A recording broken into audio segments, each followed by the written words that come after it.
Hello everyone, this is another Brucie-Magik review which may or may not be heavily biased. Anyway, moving on. Today we have the review, finally, and you guys are sick of seeing this thing because I've streamed and videoed it so much, the GCR 9N, which is my latest commission from Caledonia Works, made by Chris Wilson. First part of the review, I'm going to take you through the looks of the loco and the details, and then we will move to a scenario where we'll do a bit of a test drive up a testing grade on the unelectrified Manchester-Sheffield route, which is basically a workshop de-electrified clone of the Woodhead route. So you get to see the loco with a decent weight behind it, going up a grade, and you'll get to hear and see the performance of this absolute unit. So, as you can see, I've laid out all the livery variations out here. Made a bit of a boo-boo. I should have gone from GCR to linear to BR, but hey, never mind. So we'll start off with my absolute favourite green livery ever, and that is GCR lined passenger green. And this A5 is a fantastic model.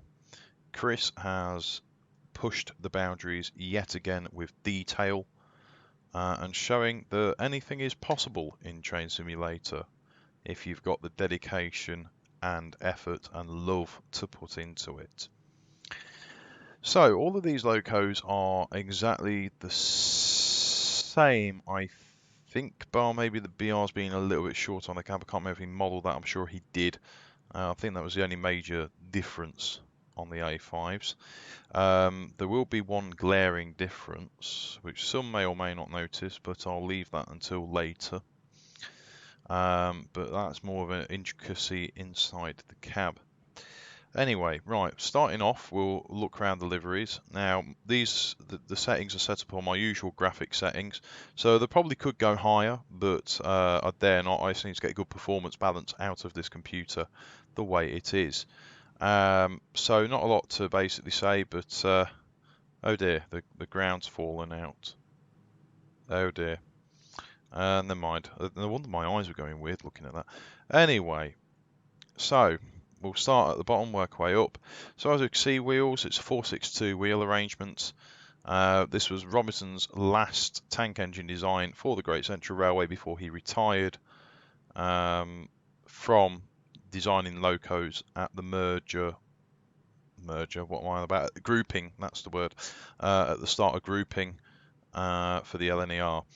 As you can see on the lined liveries, and this is the same for all line liveries, there is a lining skin as such for the wheels, which has been done to absolute perfection. Look at that. I mean, it's lovely, crisp, highly detailed, even around the axle. There we go. Can't say anything more about it. The front bogie is very well detailed, with the leaf springs being modelled individually, all your nuts, bolts and rivets in place as they should be. On the front end of the coupling, you got the steam heat pipe, your obligatory vac pipe, and as I've pointed out before in previous videos, there is a bump map for the buffers, so we get this nice dollop of grease and dirt build up on the stainless, the polished really, buffers. All the chrome and everything is polished lovely with the little firebox wheel. Again, to a very high standard. Chris's textures pay off magnificently. The chromium, well, I don't even know if they were chromed actually, probably not even chromed, but the polished metal looks absolutely gorgeous on this loco. Sniffing valve on the top there. We've got a lubricator here, again very well detailed, as always with Chris, always small details. That wasn't supposed to come up on screen, we'll forget that happened. We've then got the Great Central Railway Builders plate, which is a 3D plate with a photo texture, which is completely understandable as to why that's been done as it has, but the effect really does work. Moving to the inside motion, you'll see this in action later, but all of this is fully animated, which you'll get to witness for yourself in a bit. I've forgotten what the hell that thing is. that runs along the side. We've even got nice coal, like bunker and fire instruments on the side tanks that have been faithfully detailed and put down on the model by Chris, again admirably. The lining and the decals are to great quality. I can zoom all the way in and just look at how detailed and crisp that is. The great central lettering is again very well detailed. Definitely not as a high definition texture as that logo, but it's more than plenty for the job. Obviously Chris has gone for the non-polished side rods, which does set off a nice effect on the loco. Again, lining is crisp all around. Completely 3D number plates, may I add, on all of these locos. Yes, that is correct, including BR versions, which you'll see in a bit. And looking round, bunkers are all the same with coal rails. Lining's good. Back is the same as front back pipe and the steam heat pipe.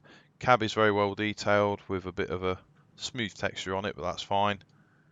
And we've also got the brass textures to Chris's usual high standards on the safety valve and the whistle. So we'll quickly have a whiz through the liveries. I don't want to spend too much dwelling on this because a lot of you will know what the liveries are from other people's videos and my own videos. So we've got GCR lined green.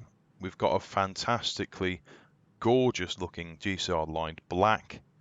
There was only one of these tank engines painted in this livery. I've forgotten the number of it, but there was only one that carried this livery, and I have to say, why didn't they put more of them in it? I don't know. It looks really handsome in this livery. Moving on, we've got the L and NER, so that's GCR to LNER transitional livery, with the black frames, as opposed to the kind of the Indian red colour with red lining around them. This is one of the transitional liveries that was carried. And then we've got LNER. I can't remember if this is Doncaster green or apple green. I get the two mixed up. This is another LNER livery. The midfield is BR livery, so we'll skip them. And we've got the other transitional livery, which is basically the GNER. What am I on about? Basically the GCR green, lined green livery, with L and NER on the side, with the loco number on the side of the tanks. And then we've also got the highly detailed, whoops, that was too far, GCR crest on the rear bunker. This was another transitional livery. Now this looks like apple green. I might have accidentally put down the same thing twice, I don't know. But basically the same sort of lining with LNER apple green. Looks very nice with the red lined black frames. Now I've got LNER lined black, which again is another hench livery that the LNER and GCR fathomed when the new liveries came out in the time period. It really does look nice. It just pops with the red lining everywhere. It really does set it off very nicely. Moving to the back, we've got wartime black, which is here with the sunshine, as I call it, sunshine lettering. Just plain black. The locos did carry this with NE on the side. And then we've also got two liveries that look the same, but there's a very small detail which I'll point out. This is LNER post-war black with LNER in the single, it's not shaded lettering, just the Gill Sands sort of lettering that you normally find around about the time frame. So this is obviously just plain black post-war livery, and then this is a transitional post-war black livery with LNE on the side, but with the BR number designated to the loco on the side of the tanks. And obviously we've got a builder's plate because it changed from the GCR ones on the front. There's GCR one on the front, but there's also they've changed the style of them basically throughout the LNER years. So that leads us nicely onto the BR bit, which in the middle of the pack just confused the living shit out of everyone. So we'll go with the Gill Sans livery first. This is another early BR livery that was in the transitional period between LNER and BR with the British Railways, and the other example of numbering, which was E for the region and the 4-digit loco number. This numbering system did not last very long. We've then got a late Gill Sans livery, where, as per other BR locos, the number is on the rear bunker and British Railways in Gill Sans font on the side tanks. Now, this is where I get early and late liveries mixed up. I assume this is early line over wheel. I could be wrong, but anyway, this is one of the BR liveries. Standard passenger tank engine lined colours, red and white lining, black and red boiler bands, red and white lining around the frames, and the number on the rear of the bunker. Chris has also included 2 weathered liveries, and this is on the BR versions. These engines were passenger engines, and like many of the big 4 railways, their predominant passenger locos were kept scrupulously clean, as were many other types of locos throughout these companies, as they had a lot of pride in their fleets and had the manpower to make sure they were always clean. However, this obviously waned out during the BR years. The weathered liveries do reflect the later years of the A5s, the last one being withdrawn, or last 3 I think were being withdrawn in 1960, so they would have been very weathered up and ran into the ground by that point. And the weathering really doesn't disappoint. I mean, look at it, absolute filth, absolute filth. I like the way that Chris has gone ahead and done like a rusty texture right across the bottom of the door where that used to happen, the rust ringing out bottom there.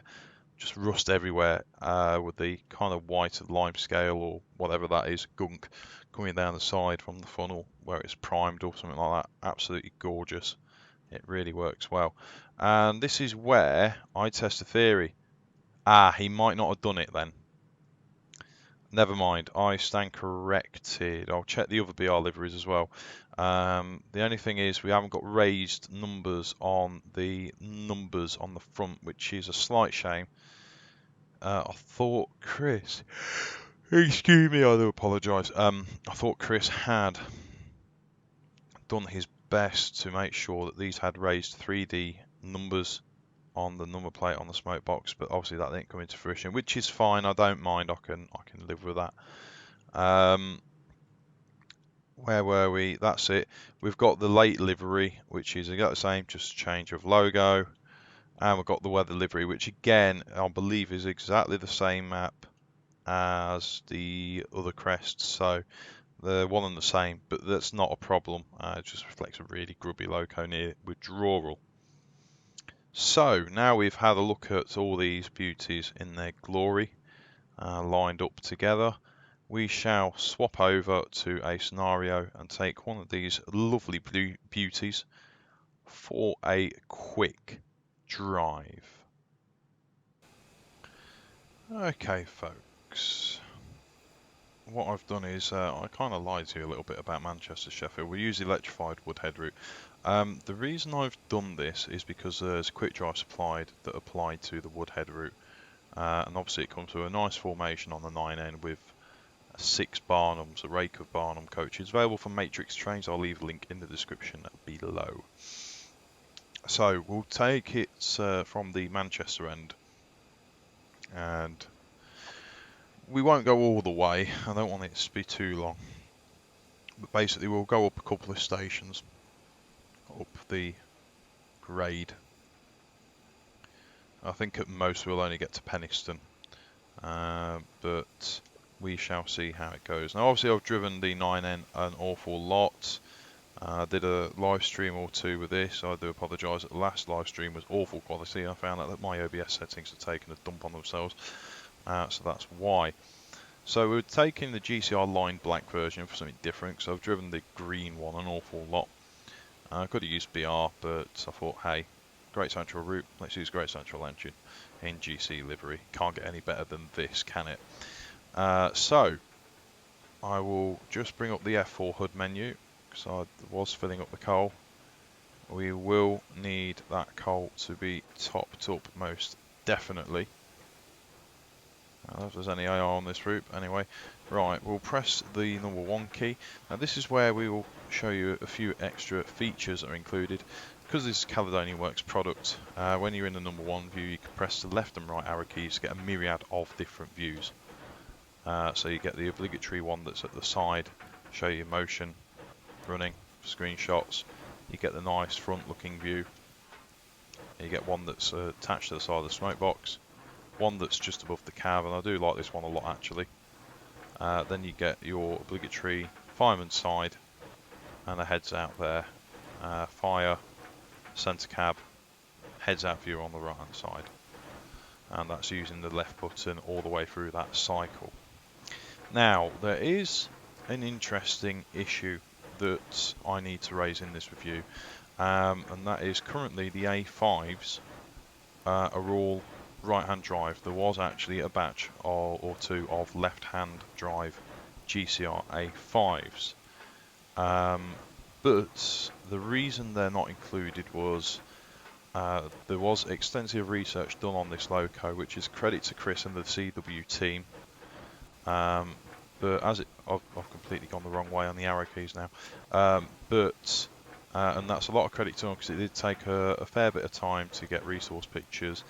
We did a lot of intent research. Turns I even, well, I wouldn't say I got involved too much with it, but I watched the process unfold all the way through from inception, and can confirm it was a very thorough research. However, we did unsurface the fact that there was a batch of left-hand drive, batch or two of left-hand drive A5s. However, by the time this had been noticed, it was too late to remedy before the release of the product. However, they will be coming to Train Simulator at some point in left-handed format. But that's a story for another time. So, when that happens, I will definitely do a review again or an update video just to let you know that it's come out. But this might be a while yet, but it will be rectified. But as I said, that is a story for another time as to how that was incepted. So let's have a look at our fire. 73%, that's more than enough. I went a little bit too much there. So, before we set off, I'll take you through the obligatory sounds of the whistles. So on the spacebar, we've got a nice long blast that is very well looped. When we press the B button, we get a combination of several different whistles.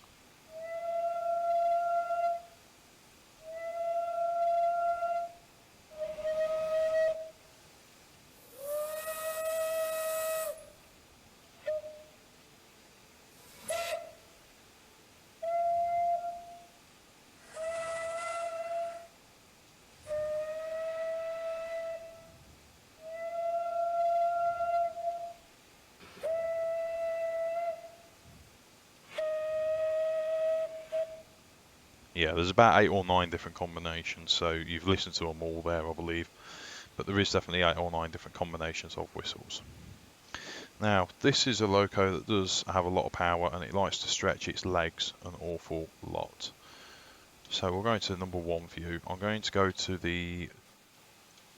No, I've gone the wrong way again. It's okay, that's my own fault. I do apologise. We'll go down that way. There we go. I'll go on this heads out view because you hear the cab sounds and the chuff sounds as we're going along, and also because I've got one earmuff from my headset off the right ear, so I can still hear in the left one. It just means that I can hear what's going on around me if I need it. So, oh, hey, we're on the backwards shit. So, taking the brakes off. In fact, I might just go with that view. There we go. And this thing absolutely rockets. I'm not kidding you, it's a brute. In fact, if you keep it full forward, you get sparks when you set off, which you've just seen on screen. Right, we'll just go for a little run. It's a very interesting loco to handle. The way you have to fire it is something that you have to learn. It's not very difficult to get the grasp of at all. And yet again, I will make this comment. If anyone there says in the comment, you need to drive it X way, or X way, you will feel my wrath. Every loco is driven differently. Everyone has a slightly different driving style, but this is how I drive the A5 because I seem to get the best out of it. So I mean, I've only got it at 30% regulator just so I don't go over the speed limit, which I was a little bit cautious with.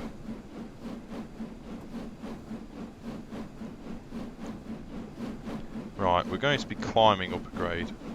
It's a very long, strenuous grade. So because I'm going on that grade, I can afford to keep the reg a little bit further forward. The reverser a little bit further forward.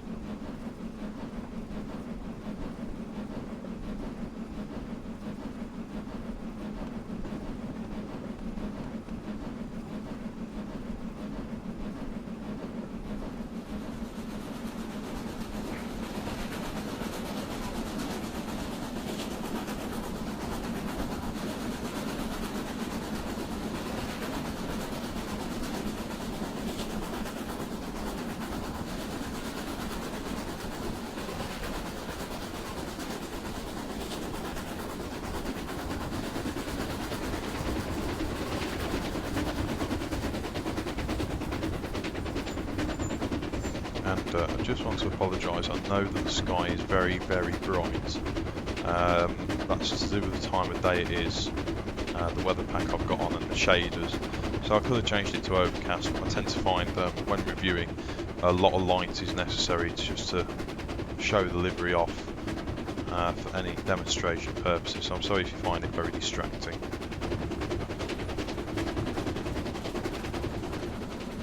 Alright, we can back off a little bit here. Not too much, we don't want to slack too much. As you can tell, there's very high speed chuff loops involved as well when the loco gets really, really going. And we've killed the pressure, that's not a surprise at all. It'll come back up. You have to keep this loco very topped up on the water side of things, it's very thirsty.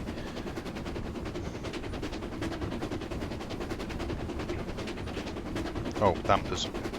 Always make sure your dampers are on. Let's do that. Never mind.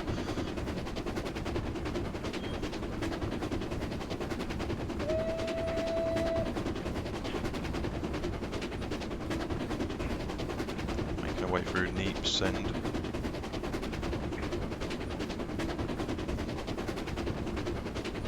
And we're on the move, doing a nice little successive rate here.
Whilst acceleration is quite slow because we're going up a constant 1 in 132, we seem to be accelerating at a very steady pace, which is a testament to the physics that have been applied.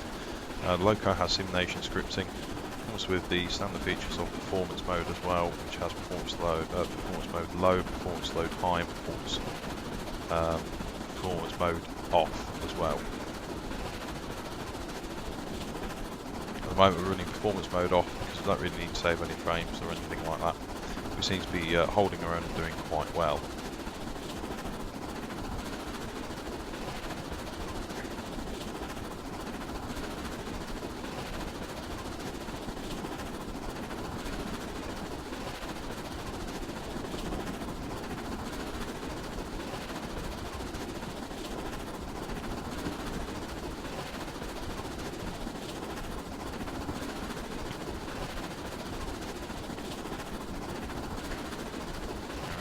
Past 40 miles an hour.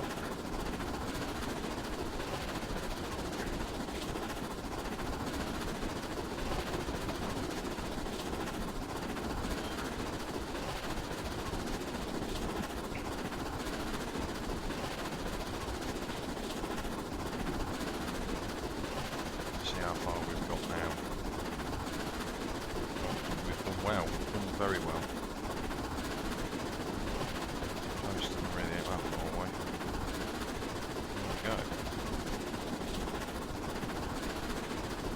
Bridge or OT Bridge, the next station we've passed through. And I've got Deep Car. We might stop at Deep Car because obviously I don't want to make this review far too long. Just long enough to my usual standard, and will do very nicely. As you can tell, the Loco holds a very steady beat. After it passes 50 miles an hour, there is a very high speed chuff loop, which reflects the high speed of running with a shallow reverser.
It's just nice sitting back and hearing it. As you can hear, it's a very nice engine to listen to. Obviously the chuffs and the audio are a work of good development and skill basically for the sounds. Obviously we were going to have a problem recording a real A5 since the last one was scrapped about 50, 60 odd years ago, near enough now, and we haven't quite got in touch with Tom Baker to take us back in time in the TARDIS.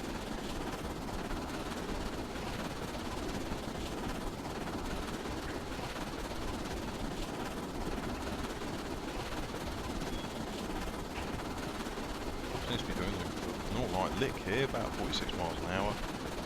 It's definitely more than half the speed limit. We've got 6 Barnums on. The Barnums are quite heavy actually. They are quite heavy coaches. So this is a decent load for an A5 to take up the gruelling, fluctuating gradients from Sheffield up towards Deep Car and Penistone.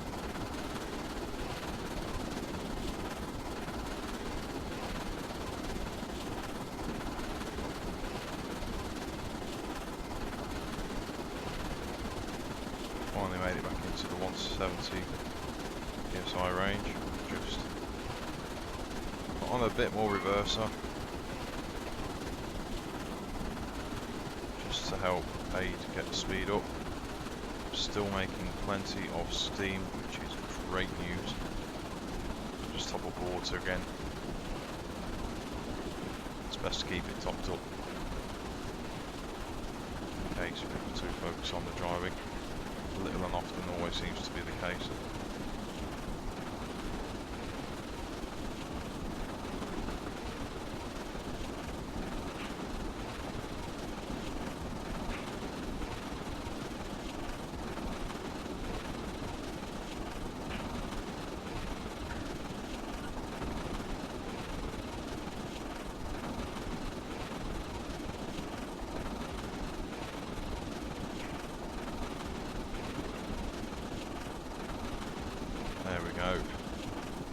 deep cart is within sight already.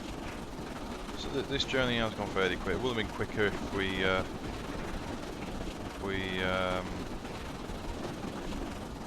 did 70 miles an hour. Uphill, that is a big ask.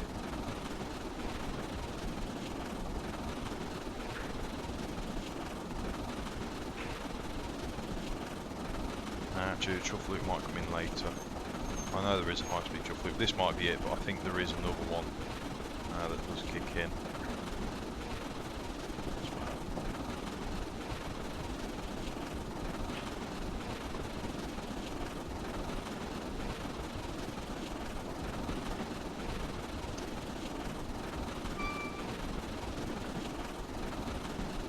And then we've got Wortley coming up, and then after Wortley we've got a bit of a distance till we get to Penistone. We'll go to Penistone. I'm not going to go through the Woodhead Tunnel, that's enough to send anyone to sleep, so we'll just go Penistone.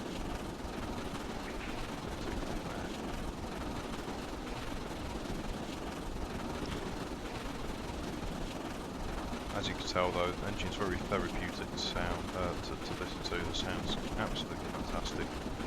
It looks fantastic. It handles really well actually.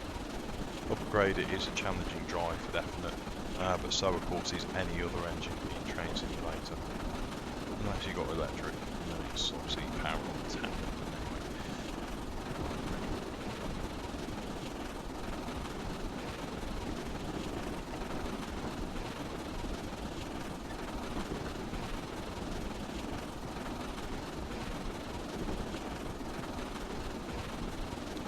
Seems to be stuck now at 52.5 miles an hour. Oh, there we go. Turns out we can still accelerate as I like to say, which is very much a mouthful.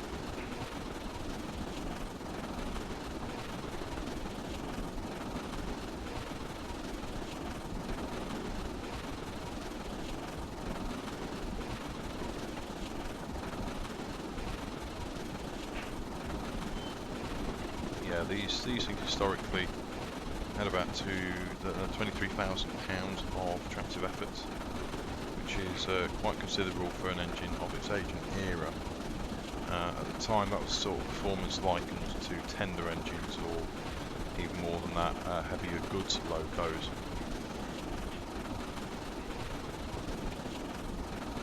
So yeah, it was a very powerful engine for its time. These found regular use all over the GC network really, as far as Annesley, Colic, they ran out of Marylebone on commuter services, they ran on the Wickham lines, the joint lines, they ended up in later years spread out to the old ex-Great Northern network, and well, or North Eastern Railway even, sorry, towards Weardale and Teesdale, which is reflected, I believe is reflected with a scenario on that route. I could be wrong, but if not, I'll make one.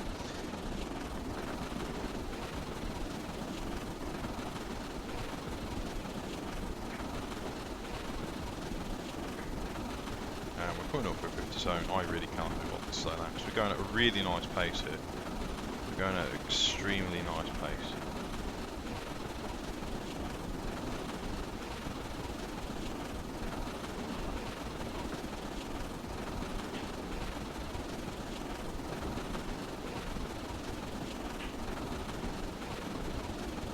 Doing very well actually, we're making good time. We're at the bottom of the map here. The screen GCR/9N that's running up. With that in mind, we haven't got long to go until we get to Penistone. Oh, and there's a tunnel, I didn't realise it was there. That's very close. I didn't get fatal blowback. That is very concerning. I'll turn it off before we, well, actually no, I need to keep it on. So yeah, I'll turn it off before the next tunnel if there is one before Penistone, because yeah, you can get fatal blowback on this loco.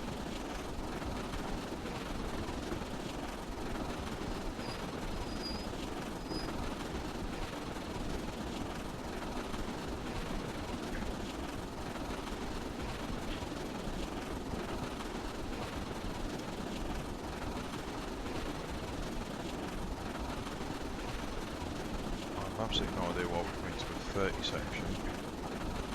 It's probably the approach to instant. But yeah, we'll pull up the Penistone. I'll do a final point. Had a jaw. There we go, Penistone, 1.69 miles away. I'm accidentally priming. Well done, you idiot. I keep forgetting about that.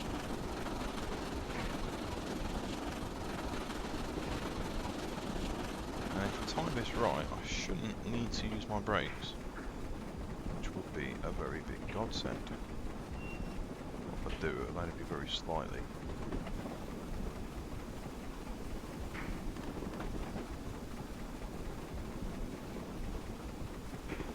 There we go.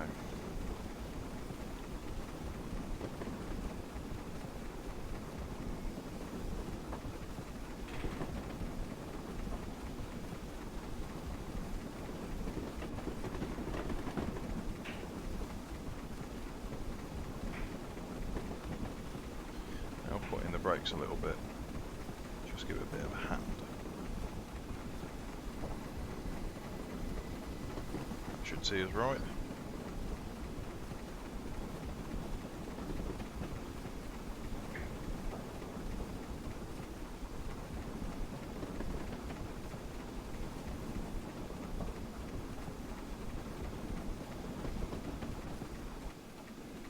That'll do.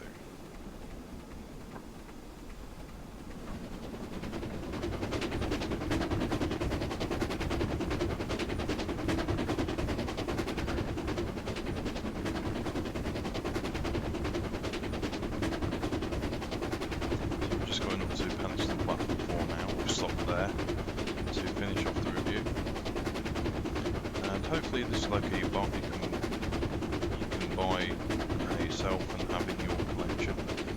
Further expanding the repertoire of slowly building GC locomotives and rolling stock for TS2019.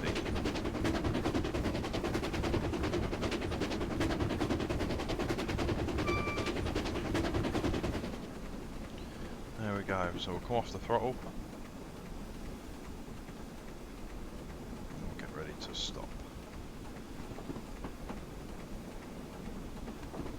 Which may be more difficult than I thought it was. It's amazing how much momentum carries you up the gradient.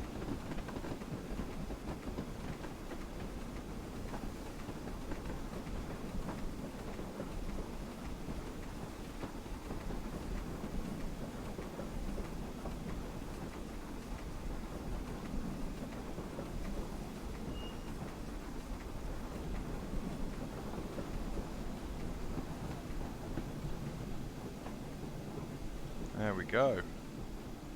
Please stop on the platform, please, please, please, please. There we go, that'll do. Oh. Now I'll do a pause break. We've detached from the loco. So yeah, in conclusion, I meant to show you the lamps that go off. They're operated by control shift 1, 2, 3, 4, blah blah blah. You'll figure it out. But anyway, yeah, this is a not so unbiased review. Final thoughts. Loco's finally worth it. I'm glad I commissioned it, but also it's a model that you won't be disappointed with. It adds a bit more variety. It's a big tank engine. It has a lot of routes that you can operate on in TS, either completely factually or with a bit of what we call modeller's license. But overall, fantastic loco and a fantastic product yet again from Caledonia Works.